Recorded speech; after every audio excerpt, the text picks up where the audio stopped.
BJP రాష్ట్ర కార్యాలయంలో ఎమ్మెల్యేలతో సమావేశమైన పురంధేశ్వరి.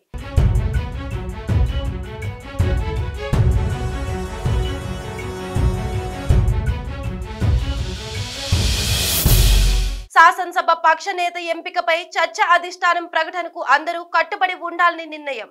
ఏ కన్వెన్షన్ కు బయలుదేరి వెళ్లిన బీజేపీ ఎమ్మెల్యేలు పురంధేశ్వరి, దగ్గుబాటి పురంధేశ్వరి ప్రజలు కూటమి మీద విశ్వాసంతో మంచి విజయం అందించారు.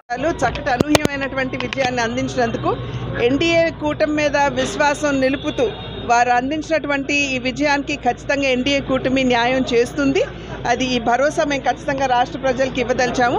ఇవాళ ఎన్డీఏ కూటమి మీటింగ్కి వెళ్తున్నాము. అక్కడ విషయాలన్నీ కూడా చర్చించుకోవడం జరుగుతుంది. ఈ ప్రజా విజయానికి ధన్యవాదాలు తెలియజేస్తూ సుపరిపాలన ఏ విధంగా రాష్ట్రానికి అందించాలి అనేటువంటి అంశం మీద ఖచ్చితంగా చర్చ జరుగుతుంది. అదేవిధంగా రేపు జరగబోయేటువంటి ప్రమాణ స్వీకారోత్సవం ఏదైతే ఉందో దానికి సంబంధించి కూడా అరేంజ్మెంట్స్ వాటన్నిటికీ సంబంధించి ఇవాళ చర్చకని చెప్పి మేమందరం కూడా ఎన్డీఏ భాగస్వాములు అయినటువంటి మేమందరం కూడా వెళ్ళడం జరుగుతుంది.